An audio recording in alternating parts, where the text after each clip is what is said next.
بسم اللہ الرحمن الرحیم۔ السلام علیکم ناظرین، welcome back to my YouTube channel حکمت کے موتی۔ ناظرین، اس دور میں سائنس کی بدولت یہ معلوم کرنا نہایت آسان ہو گیا ہے کہ حمل ٹھہرا ہے یا نہیں، لیکن پرانے زمانے میں حمل کو صرف قدرتی طریقوں سے معلوم کیا جا سکتا تھا۔ وقت گزرنے کے ساتھ ان طریقوں کی افادیت میں کوئی فرق نہیں آیا۔ آج بھی زیادہ تر انہی طریقوں سے حمل معلوم کر لیا جاتا ہے، اور خاص طور پر دور دراز کے دیہاتوں میں یہی طریقے استعمال کیے جاتے ہیں، کیونکہ وہاں لوگوں کو ہسپتال کی جدید سہولیات میسر نہیں ہوتیں۔ اس ویڈیو میں ان آسان طریقوں کا ذکر کروں گا جن کی بدولت آسانی کے ساتھ حمل کو معلوم کیا جا سکتا ہے۔ کھانے کے شوق میں اضافہ۔ پہلے تو میں آپ کو ٹاپک بتا دیتا ہوں کہ کون کون سے ٹاپک ہیں، پھر ان کی تھوڑی تھوڑی سی میں آپ کو وضاحت بھی کر دوں گا۔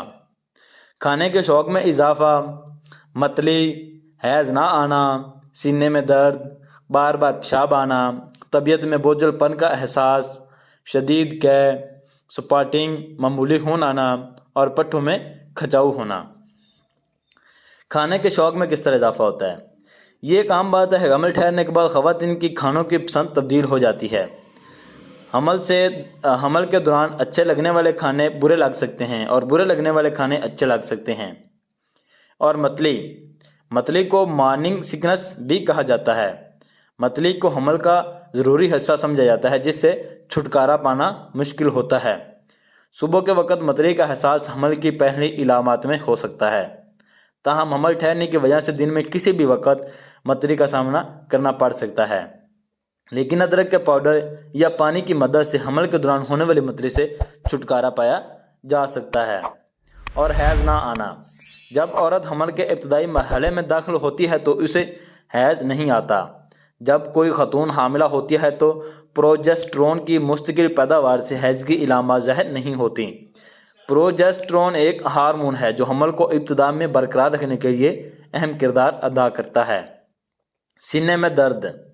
حمل کی ابتدا میں خواتین کے جسم میں تبدیلیاں ہونا شروع ہو جاتی ہیں، اور خاص طور پر ان کی چھاتی کی حساسیت میں اضافہ ہو جاتا ہے۔ حمل کے دوران خواتین کی چھاتی معمول سے زیادہ نرم اور تکلیف دہ ہو جاتی ہے، اور عام طور پر ان کا سائز بھی بڑھ جاتا ہے۔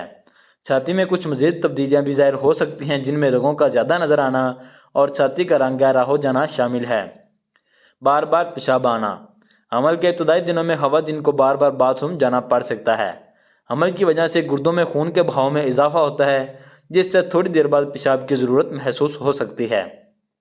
اس کے ساتھ ساتھ حمل کی پہلی سہ ماہی میں پیٹ میں بچے کی پرورش سے مثانے پر دباؤ بڑھتا ہے، جس کی وجہ سے بھی پیشاب زیادہ آتا ہے۔ طبیعت میں بوجھل پن کا احساس۔ حمل ٹھہرنے سے خواتین کی طبیعت میں بوجھل پن آ سکتا ہے اور سستی اور تھکاوٹ کا احساس بھی لاحق ہو سکتا ہے۔ حمل کی وجہ سے کبھی کبھار چکر بھی آنے لگتے ہیں اور مزاج میں سختی ظاہر ہونے لگتی ہے۔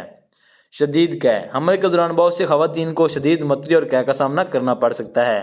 حمل کی وجہ سے ہونے والی شدید متلی اور قے کے لیے ہائپریمیس گریویڈرم کی اصطلاح استعمال کی جاتی ہے۔ خواتین کو حمل کے تمام عرصے کے دوران شدید قے اور متلی کی علامات کا سامنا کرنا پڑ سکتا ہے۔ وقت گزرنے کے ساتھ ان علامات میں کمی آ جاتی ہے۔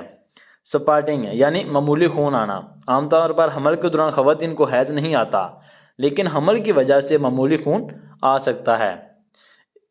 ہر 4 میں سے 1 خاتون کو حمل کی پہلی سہ ماہی کے دوران معمولی خون آ سکتا ہے۔ پٹھوں میں کھچاؤ۔ حمل کی پہلی سہ ماہی کے دوران خواتین پیروں اور رانوں کے پٹھوں میں کھچاؤ محسوس کر سکتی ہیں۔ حاملہ عورت کیلشیم کی جو مقدار حاصل کرتی ہے وہ بچے کے دانتوں، ہڈیوں اور دیگر اعضاء کی تشکیل میں استعمال ہو جاتی ہے۔ اس لیے عمومی طور پر حاملہ خواتین کو کیلشیم کی کمی کا سامنا کرنا پڑتا ہے، جس سے ہڈیوں اور پٹھوں کی کمزوری لاحق ہو جاتی ہے۔ اس کے ساتھ ساتھ اسٹرپ ٹیسٹ کی مدد سے بھی یہ معلوم کیا جا سکتا ہے کہ حمل ٹھہرا ہے یا نہیں۔ تو ناظرین، امید کروں گا کہ آپ کو یہ ویڈیو آج بہت پسند آئی ہوگی۔ اگر آپ کو میری یہ ویڈیو پسند آئی ہو تو میری ویڈیو کو لائک کیجیے گا اور میرے چینل کو سبسکرائب کر لیجیے گا۔ شکریہ۔